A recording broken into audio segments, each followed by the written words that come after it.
No. Alright guys, hi there. My name is Ms. LeBlanc and today we're going to be learning about bias in the media today. Right. Now for a warm-up activity, I'm going to ask you guys what is bias. So for the next minute, I just want you guys to write down what you think bias is. I got it. Has anyone already written down what they think bias is? Okay, yes? I said I think it's like when you don't believe in something. You don't believe something? Okay. Why do you think that? Cause like I've heard bias before. Mm-hmm. Like I've heard people use it as like when like they don't believe in Okay. You? I think it's like when someone thinks something like better because they like use it. Okay. Having an opinion. Have an opinion, okay? You in the back? Like, when you're going with your own opinion, you're not being biased to your opinion. Yeah. Okay, that's a big one. You? When you're one-sided of something. Okay, that's a good idea. Okay. Anybody else have any extras to add? Right. Okay. All right. So for our standards today, I'm going to have you guys. I'm just reading the standards out to you. We're going to determine the central ideas or information of a primary or secondary source. Provide an accurate summary that makes clear the relationships among the key details and ideas.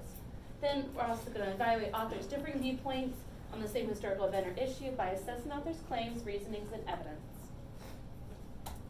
Now for learning objectives, I want you guys to be able to evaluate multiple sources of information for validity, analyze different viewpoints on a historical event or issue, and identify whether a story used specific language to influence perception. Now types of bias. So we're going to go over the 6 main types of bias that you see in media today. The first one is bias by omission. This is a media bias in which media outlets choose not to cover certain stories, omit information that would support an alternative viewpoint, or omit voicing the perspectives on the other side. So for example, in this one, I wrote this article, and it's hard to read out loud. Ms. LeBlanc accused of drinking decaf coffee. Ms. LeBlanc has been accused of drinking decaf coffee and sleeping on the job because she's not riddled with caffeine from her daily coffee intake. Her former coworker who didn't like Ms. LeBlanc, Ms. King, is our source for this article and is very reliable because she used to work for Ms. LeBlanc until she was fired for changing grades. The story is ongoing and will be updated when the new information is available. Now in this instance, the bias by omission is the fact that they use an unreliable source, one that is scented to be negative towards Ms. LeBlanc.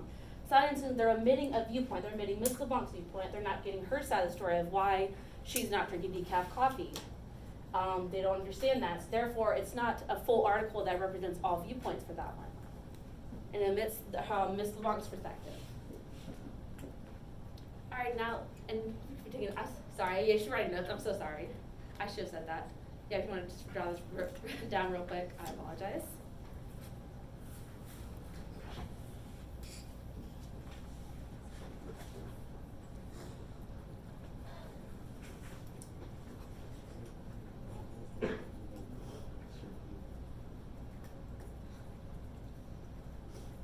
And you don't have to write word for it, you can just write the gist of the statement, which is basically by submission omitting a certain perspective or alternative viewpoint that would help an article have credibility.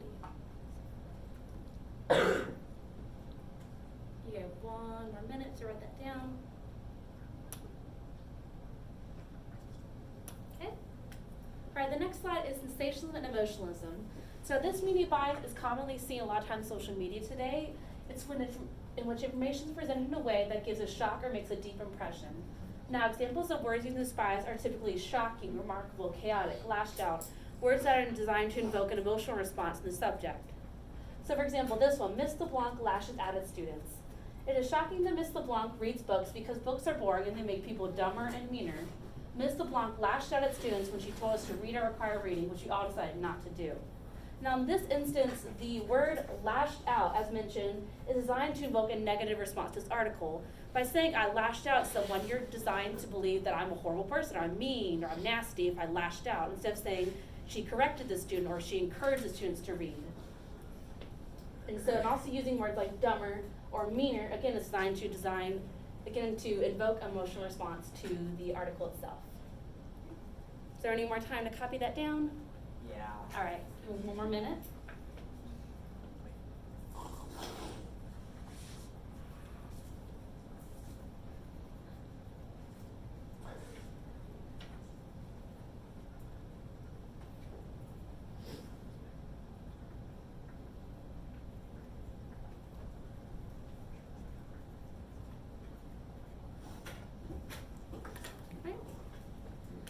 next one is slant. So in slant, this is a media bias that describes when a journalist tells only part of a story, or when they highlight, focus on, or play at one particular angle. For instance, in this article, Donald Duck arrested. Donald Duck is reported to be heading to jail for failing to signal before turning in the pond. Mr. Duck unofficially has been charged with reckless swimming and is awaiting his sentencing. It is clear that Mr. Duck is guilty even though we haven't been given all the facts. He is guilty simply because he's a duck in a chicken world. Now in this instance, the journalist focuses on the fact that Donald Duck is a duck, and therefore he must be guilty if he's a duck, because he lives in a chicken world. That's another instance of slant where the journalist is only telling one part of the story. As I mentioned, they do not have all the facts, therefore they cannot make a subjective statement for the article, and therefore it's not credible if they use this tactic. Give me another minute to get this down.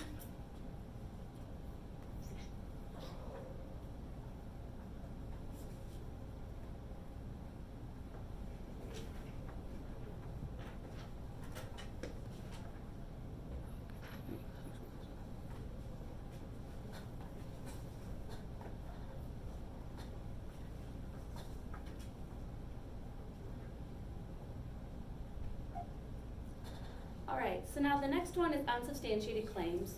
So in this one, journalists appear to make claims in reporting without using evidence to back it up. This can appear in the headline or body of an article. In this instance, Mickey Mouse hates Minnie. Mickey Mouse hates Minnie Mouse because he looked at the sky instead of looking at her after the premiere of Frozen in theaters. He also can't stand to be with her because he grabbed her left hand instead of her right hand. Now in this instance, the journalist makes these claims that Mickey Mouse hates Minnie Mouse because he looked at the sky. Where is the evidence to back that up? Looking at the sky means you hate a person.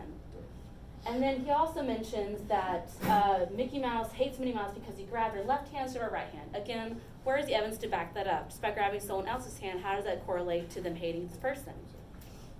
And this claims, it's also important to understand that unsubstantiated claims typically cannot be backed up with evidence. And usually when analyzed by someone, you can tell the inaccuracies pop up. Because again, they're not backing it with evidence. There's no articles to back it up. There's no scientists or surveys whatsoever. It's really important to remember this. It can also appear in the headline or body of an article. So usually look out for articles that have a really bold headline like, oh, so-and-so did this, so-and-so brutally bashed a person in the head. And there's no evidence that they brutally bashed. This person just died. But again, there's no evidence to back it up. So it's unsubstantiated. You'll see this a lot of times in news reports that are ongoing and being updated. A lot of times the information will change because the claims that they make are not backed up by the evidence that suggests that is a true article. All right, does everyone have that down? Okay. All right, so in spin is a media bias that uses vague, dramatic, or sensational language. Examples include offensive, sadistic, bragged, and rage. So in this headline right here, Miss LeBlanc is a sadistic teacher. So Miss LeBlanc is sadistic because she assigns too little homework. So this is sadistic is the word that we need to focus on. And this is when it uses sensational language. It's designed, again, to evoke our emotional response. By saying a sadistic teacher, you're like, oh, she's bad, she's sadistic. And then using those words, it's important to understand these words because a lot of times journalists will use them to influence perception. So they'll use, for example, someone will say, oh, this person is a horrible boss, or this person obviously bragged, even though there's no evidence to suggest that. They're using spin to just, using vague language to create an emotional response to someone reading this article. Be sure to include these examples in your notation guide.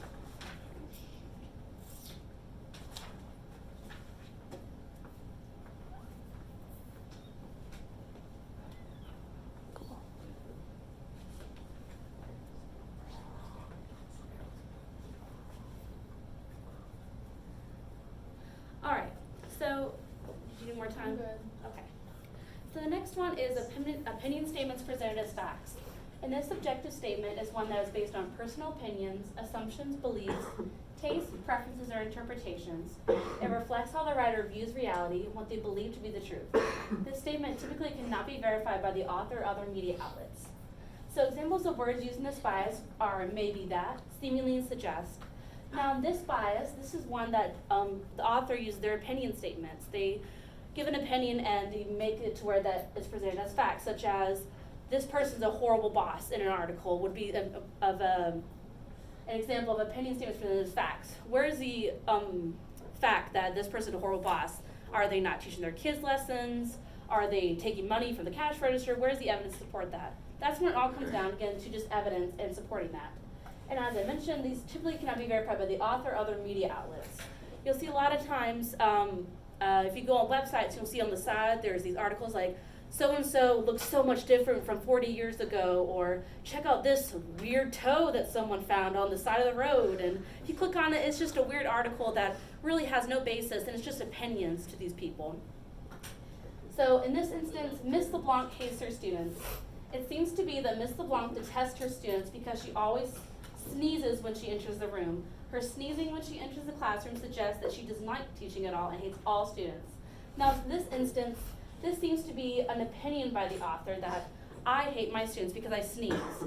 So therefore, this cannot be verified, because where is the verification that because someone sneezes, they hate people? I could easily be having allergies, or my dog hit me in the nose, and now my nose is broken, so I can't really breathe properly, so I'm sneezing to get the excess blood on my nose.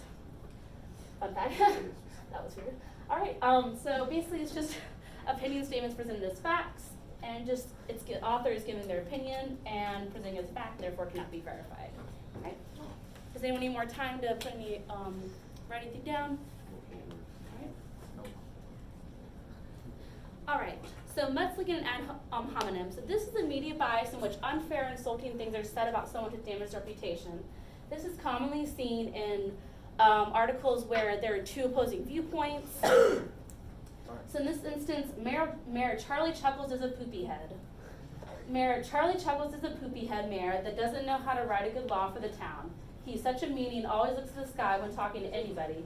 It is obvious that he hates everyone and doesn't like Costanza, which is the townness. So in this instance, by saying that Mayor Charlie Chuckles is a poopy head, they're using mudslinging terms. They're calling them bad names, they're damaging their reputation. And this is an instance that, again, is seen on social media a lot of times, especially if someone has opposing viewpoints, or maybe two Instagram influencers are having a Twitter war. They'll usually use this tactic to damage their reputation by calling them idiot or ugly or, oh, you're a terrible person. So it's important to recognize that. This is a very common tactic nowadays. What are the words? The words? Yeah. Oh, so the words, those are just, it's just random articles and article generator, and that's just like something they added in. So it's not, yeah. Random article? Yeah, it's about mooses. But yeah, this is the article I wrote, is that one.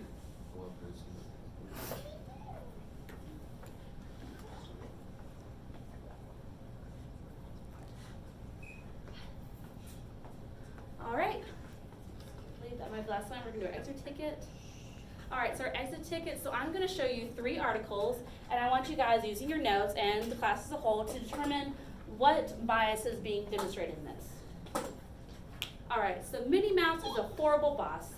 Minnie Mouse is a horrible boss. She is terrible at her job, and statistics show that people who are horrible at their job are horrible people in general. Many anonymous sources, I don't know why that says that, people should steer clear of such a terrible person in general. Now, using your notes, what do you think type of media bias do you think this is? Yes?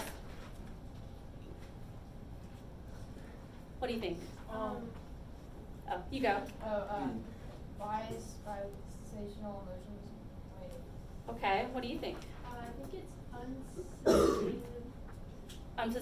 Unsubstantiated claims? Yeah. Okay, what else is there to think? Spin, okay. Anyone else? All right, so now that she was correct, that is unsubstantiated claims, because there is no evidence that shows she's terrible at her job. And the statistics they mentioned, they don't go into specific. That's key to know that. They just say statistics. Just saying that doesn't mean it's true. So if they were to show an actual article that says A plus B equals C, and that's why she's a boss, then that would make more sense. All right? Now the next one. Dexter from Dexter's Laboratory blows up the FBI building. Dexter from Dexter's Laboratory is an arsonist. A fire started at the FBI building, and he clearly caused it because he was seen walking to the FBI building 8 hours before the fire happened. It is obvious to everyone who put out the fire that Dexter started, even though we don't have any concrete sources to go on. So now, again, look at your notes. What kind of bias do you think this is? Right? Opinion statements presented as facts. Okay. Anyone else have a guess? Bias by slant. Bias percent, okay. Anybody else? All right, so she is correct. That is opinion statements presented as facts. And as I said, these are opinions. So they said that he started the fire because he was in the building. There's no evidence to suggest that, and it's obvious to everyone who caught the fire that Dexter started it. So in this instance, the author looks like he has a personal vendetta against Dexter, and therefore is giving his opinion without actually backing up with evidence. All right, and then we have one more. All right, students are reading for pleasure. It is chaotic at Watauga High School right now. Students have reportedly been reading outside of class for pleasure. But this chaos is tearing apart the school, and something must be done to combat this terrible tragedy that has befallen Ben. Okay? So, based on this, what do you guys think? Bias by spin. Spin, okay. What else?